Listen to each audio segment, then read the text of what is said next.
y'all. So we, Azariah and I, have embarked on a really mini series on sexual purity.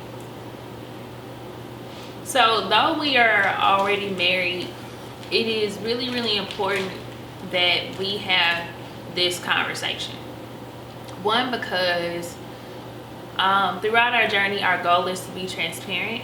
Our goal is to share the journey, but most of all to share how the Lord's grace and mercy has just, and his unconditional love has covered us throughout this particular place in our life, in places in our life. So how did we get here? For me, if you haven't seen Azariah's video, go watch it. One. Two, I'll be sharing my journey. So both of us came into our marriage having had sex before. So to say the least, neither of us were virgins.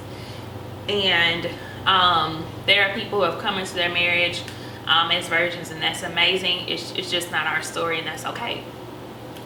For us, for me particularly, talking about me, I did not lose my virginity until I was a freshman in college. And I waited. I waited because, one, I was an athlete, and in being an athlete, you're not focused on anything but being an athlete through high school. Also being involved with other organizations, and having some things happen to me when I was younger that really put me in a place where I just was like, yeah, I'm good.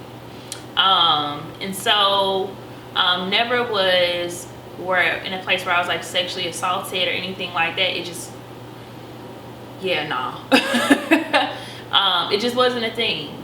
And so in my freshman year, I was dating a guy who I started dating at my senior year of high school. I dated him for a while, and that particular relationship was cool. I think the year that we weren't dating, I was in college. So it was a roller coaster. Different experiences, different things. In college was just one of those times where you have a lot of new experiences, and I had just lost my virginity my freshman year of college.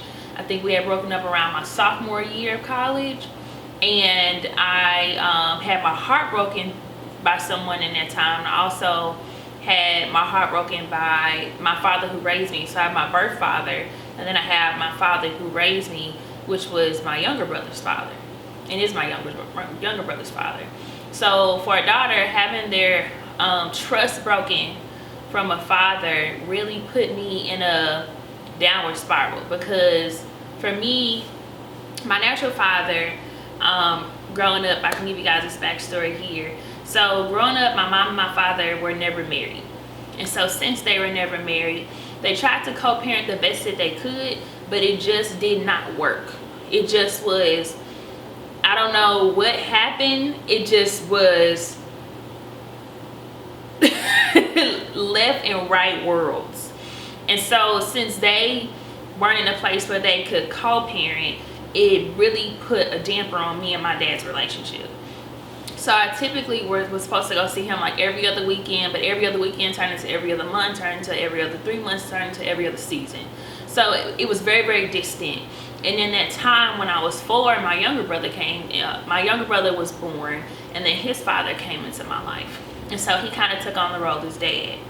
And my sophomore year of college, him and my mom had a real devastating breakup.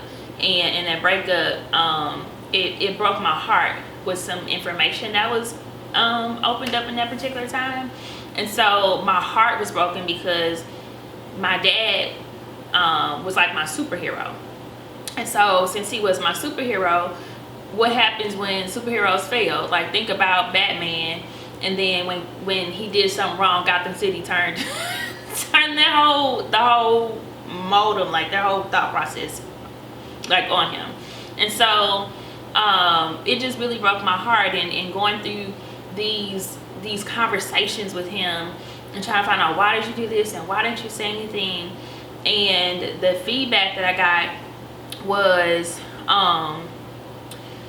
I am sorry for how you feel, but I'm not sorry for what I did. And so when that was said to me, what I heard was, I have a disregard for the way this has affected our family. But remember, that's not what he said. That's the way that I interpreted what he said. And so that kind of just put me in a whole spiral, a huge spiral. And so I started chain dating. Not only did that happen, I had started talking to a high school sweetheart, and I started dating him, and then he had told me that he only used me for sex. So on top of the brokenheartedness with my dad, I had brokenheartedness in this relationship. So my heart was just like a bad trash bag that needed to be taken to the garbage. And so I was taking this through a year and just chain dated. And then this was a year's time. So by my senior year, I had started dating a guy again that I dated from high school, the one who I lost my virginity to my freshman year. So we started dating again, and then we moved in together. And this is all before, though I'm a Christian, I have not started my Christian walk yet. And I'm separating them because I grew up Christian, but I hadn't committed myself to the Lord in that way. I didn't, his precepts, his law, his love, his everything wasn't something that I had committed to just yet during this time. So I want to make that clear.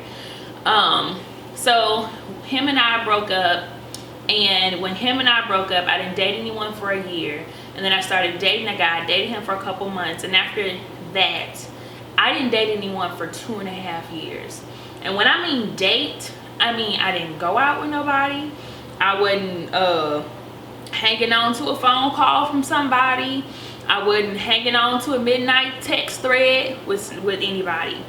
After that last relationship, and the chain dating, all these things, I literally began my walk with the Lord at that time. Meaning I committed everything to him, because I had to really give that grief to the Lord. Because the reason why I was chain dating is because I had all this grief.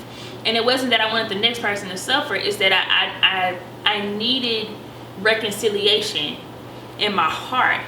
And I sought that reconciliation through those relationships, who had nothing to do with what happened, who would never know what had happened, or any of those things. And so moving through those things, the 2.5 years, and those years were hard years, because you are literally cutting every single soul tie.